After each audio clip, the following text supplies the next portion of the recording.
Assalomu alaykum. Bugun sizlar bilan klient haqida gaplashamiz. Ya'ni web kontekstda klient o'zi nima?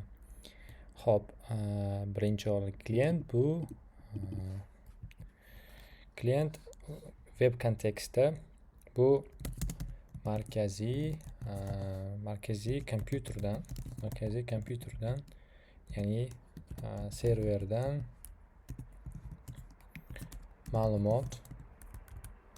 ma'lumot yoki xizmat so'raydigan dastur yoki qurilma.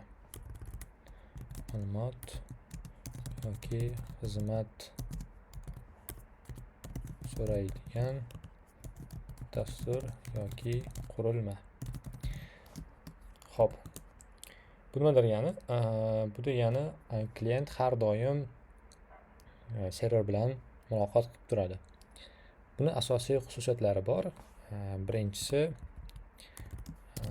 Birinchisini oladigan bo'lsak, bu klient doimo birinchi bo'lib muloqotni boshlaydi. Ya'ni klient doimo birinchi bo'lib muloqotni boshlaydi. Masalan, siz sayt manzilni yozganingizda brauzer so'rab yuboradi, to'g'rimi? Misol uchun mana bu yerda oladigan bo'lsak, mana bu siz klientsiz. Bu klient keldida, bizda web brauzer bor. Xo'p, qayerdan olsak bo'ladi web brauzer? Okey, xo'p, mana web brauzer bor. Biz kelyapmizda, misol uchun birorta saytga kirmoqchimiz, to'g'rimi? Saytga kirmoqchi bo'lsak, biz borib turib shu sayt nomini yozamiz. Biz klientmiz. Va bizga bu brauzerga yozsak, brauzer keyin shu saytni turgan serveriga request yuboradi va javob keladi. Bizda bu ya'ni front-end qismi, interface deb yozib qo'yaylik. Interface bu foydalanuvchi bevosita ko'radigan va ishlaydigan qism. Ya'ni mana shu joy. Bu front-end deyiladi, qisqa qilib. Ya'ni tek olamida front-end. Xo'p, keyingisi bu lokallik. Keyingi xususiyati. Klient sizni qurilmangizda kompyuter, smartfon yoki planshetda ishlaydi. Klient sizning qurilmangizda, ya'ni o'sha kompyuter, smartfon yoki planshetda ishlaydi. Xo'p, web klient turlari bir necha turlari bor. Bulardan bittasi web brauzer. Mana misol uchun shu. Bu web brauzer ichiga nimalar kirishi mumkin? Biz ko'pincha ishlatiladigan Chrome, Safari, iPhonechilar bilishadi, Firefox. Xo'p, ular nima qilishadi? Ular serverdan HTML va boshqa fayllarni so'rab oladi va bizga sayt ko'rinishida taqdim etadi. Mana biz web sahifaga kirsak, bular boratda not now, let's do this. Boratda bu serverga boradi bu. Misol uchun oladigan bo'lsak, server bormikin bu yerda? Xo'p, mana shuni server deylik. Serverga boradida, hey, menga shu ma'lumotlarni ber deb. Xo'p, keyingisi bu birinchi web brauzerda, ya'ni web klient turlari yozib qo'yaylik sразу. Web client turlari debimizda birinchisiga web browsers, ingliz tilida yozaman tushunarli bo'lishi uchun. Ikkinchisi bu mobile applications. Masalan, Telegram deylik. Telegram yoki Instagram.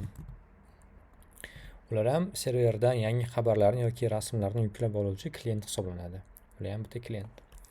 Xo'p, uchinchisi bu maxsus dasturlar, ya'ni special programs yoki applications desak ham bo'ladi.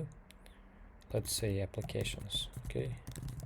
Special applications bulardan bittasi pochta dasturlari. Pochta dasturlari. Bulardan bittasi misol uchun Outlook, Microsoftniki. Yoki fayl almashish dasturlari. Xo'p, ishlash prinsipi qanaqa? Siz bu yerda klientsiz va misol uchun buni ofitsiant terminda olsak bo'ladi, restoran tizimida, ya'ni biz restoranga kelamizda, restoranga kelib taom buyurtma qilamiz. Yana bir marta shundan boshlaylik. Yana misol uchun mana ups, nima bo'lyapti? Okay, copy paste qilamizda, mana bu yoqqa o'tsak, mana bu yerda biz keldik. Bu yer restoran aytaylik. Qaysi restoran bor bizda? Bolo House.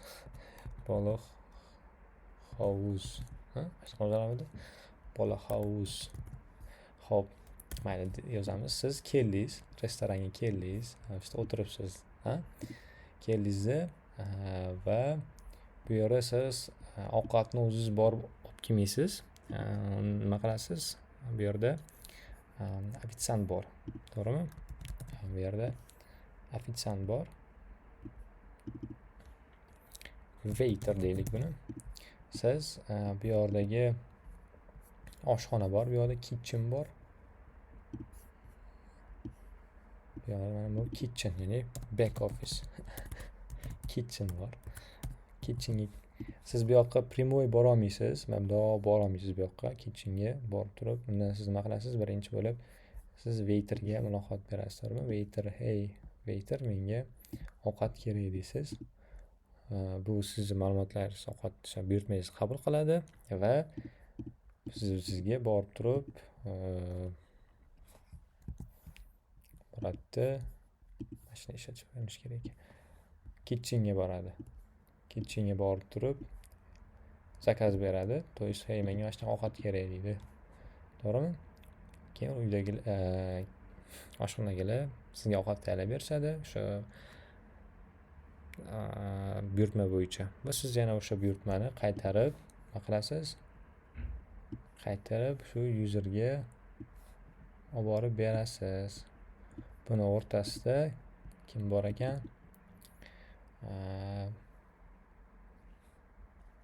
Front-end qismi bor. Ya'ni shu waiterlar turishadi orada.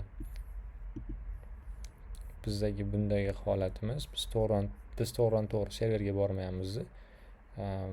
Web brauzerga boramiz. Web brauzer bu yerda biz o'rnimizga klient bo'lib beryapti.